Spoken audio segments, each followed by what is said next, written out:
Hello tanks and tankettes, and welcome to a view replay featuring the Standard B, the Tier 9 Italian medium tank. This is Monster, who is a circling in fact, and whom I've definitely featured replays from before, although I think it's been a while since the last one. It might have been earlier this year sometime, but it's definitely been a good few months. And the tank itself I haven't featured before. I've not featured a huge number of the Italian mediums, and I certainly haven't shown this one. Having looked at the stats, the closest thing it reminds me of is the Leopard PTA.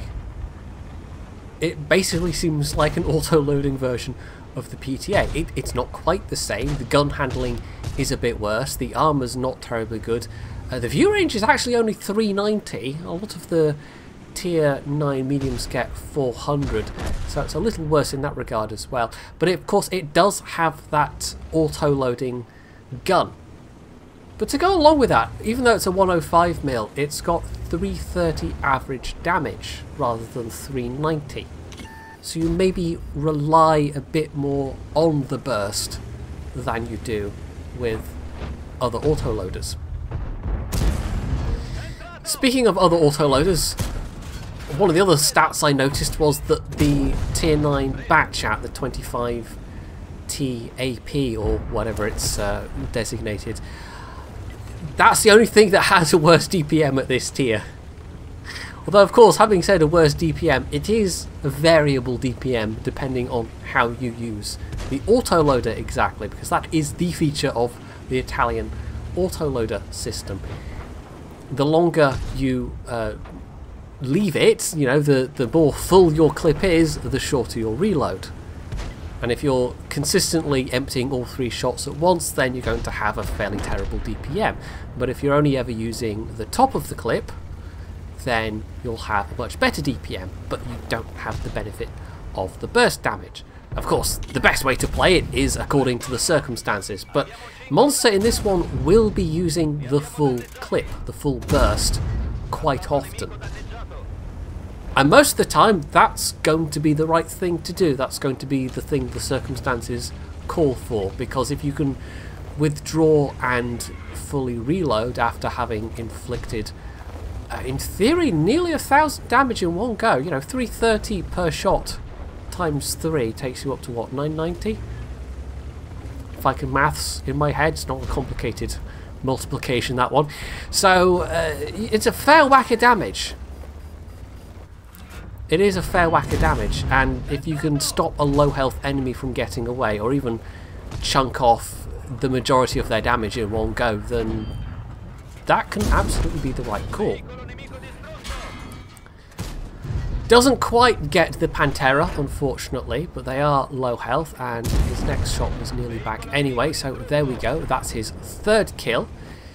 The rest of the team, meanwhile, whilst he's been on this flank, has been dying at a rapid pace. But there are a few of the enemy team that have been knocked out as well, so although they're behind on kills, they're not that far behind. This has been a fairly fast-paced game up until now. We're only at 3 minutes into it, and most of each team is, well, most of his team is dead. Only about half the enemy team is dead. So there's definitely some ground to cover here, but it's not insurmountable. A lot of the remaining enemies are low health, such as that Object 430U. The enemy team has been the more aggressive though. They have been pushing heavily on the eastern side of the map, and through the middle to some extent as well. But thanks to Monster and his allies on this flank, on the western side, they have secured that entire side of the map, so they don't have to worry about anything coming up behind them. They know exactly where the enemies are going to be coming from.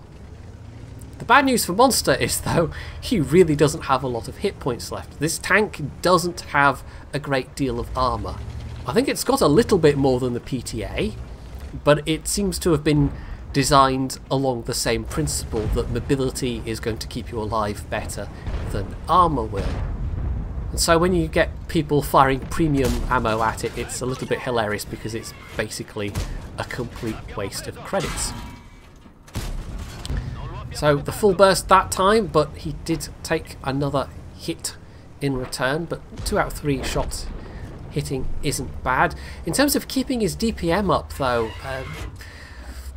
firing just single shots would be better, and he actually waits here to get his second shell loaded, so he's not getting the full longest reload on the third shell, but he then is going to burst hit that Samoa. And if his rolls had been a bit higher, although one of them was actually over average but the other was under, if they'd been a little bit higher he could potentially have taken down the Samoa with 2 shots. But as it is, the Lorraine came in, his last remaining ally, and killed them. But unfortunately there goes the Lorraine, so he's now alone versus 2 enemies. And the WZ is reasonably injured, but the Jagdtiger is quite healthy, so this is going to be tricky because both of them can hit him with 1 shot. And although the first 3 minutes or so were rather action-filled just in general terms, most of what happened in those first couple of minutes of the match. Things are now going to slow down quite considerably because we've suddenly gone into one of those cat and mouse situations where it becomes a bit of guesswork. Now at this stage he spots the WZ, who was in the process of heading back to their own cap, dodges the return shot. He did get some damage in there himself, but oh no, wait, there we go. There's the damaging shot. I knew one of those 3 was a damaging shot. It was actually the third one that was. But it's not enough to kill them at that range. The accuracy is quite good. I think it's 0.35 base accuracy, but it's not the most accurate gun at its tier by a margin. The PTA itself has got, I think, 0.32. So it's maybe not the best for those longer range shots, but 0.35 is still quite good. So we know where the WZ was, and although they're reasonably fast for a heavy tank, they won't have been able to link up with their allied Jagdtiger, who is still in the same position they were last spotted. They're just lurking on this peninsula, and they're not AFK. They seem to have set themselves into a position where they could guard this side, I guess. But unfortunately for them, Monster spotted them without ever getting spotted in return. And the Jagdtiger itself also has 390 view range. I can only assume that Monster has got optics and maybe some cruise skills where that Jagdtiger did not. Because, yes, there was that tree line in between them, but Monster's spotting power was clearly good enough to see the Jagdtiger, whilst the Jagdtiger couldn't see them in return. So we're down to 1 versus 1 at this stage. He does have the burst potential to kill the WZ easily. This is where that autoloader comes in very, very useful. And if he sees the WZ, he's going to want to get out all 3 shots as quick as possible, basically. But it really does come down to, well, where has the WZ gone? Are they going to his own cap? Because there's still time for a solo cap, but of course, if they do that, they're going to exactly pinpoint their location. Or have they gone back to defend the enemy team's cap from Monster having a go at capping? And it could go either way. It really is just a guessing game at this stage. So he has a little peek. Doesn't seem like there's anything here. But there's still a chance they're lurking nearby. I mean, it could be they've set up an ambush near Monster's own cap circle, and as it turns out, that's exactly what they've done. They're lurking at the back in that little dip, and though his first shot misses, well, the WZ, without the benefit of an autoloader, also fired and missed, and at that point Monster could just go for the kill. Unfortunately, his third and final shot does take them in the side. So that was a bit of a carry. An ace mastery, unsurprisingly, 6.2k damage, top gun and a high caliber, with most of the shots he fired actually landing. And alongside that, well, we have to give a shout out to the Lorraine that we saw as well, that was also on his flank initially, with another nearly 5,000 damage and 4 kills of their own. Some of their teammates did okay as well. The two Stridswagens had over 2k apiece.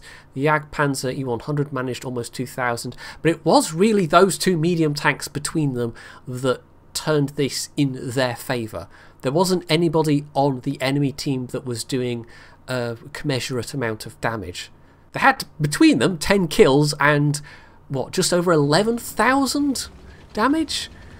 So it wasn't just Monster, it was a very good effort from him, and his reactions and his ability to land the shots basically secured it to be a victory, but he couldn't have done it without that Batchat. The Lorraine, rather. So it was a very good game from both of them in the end.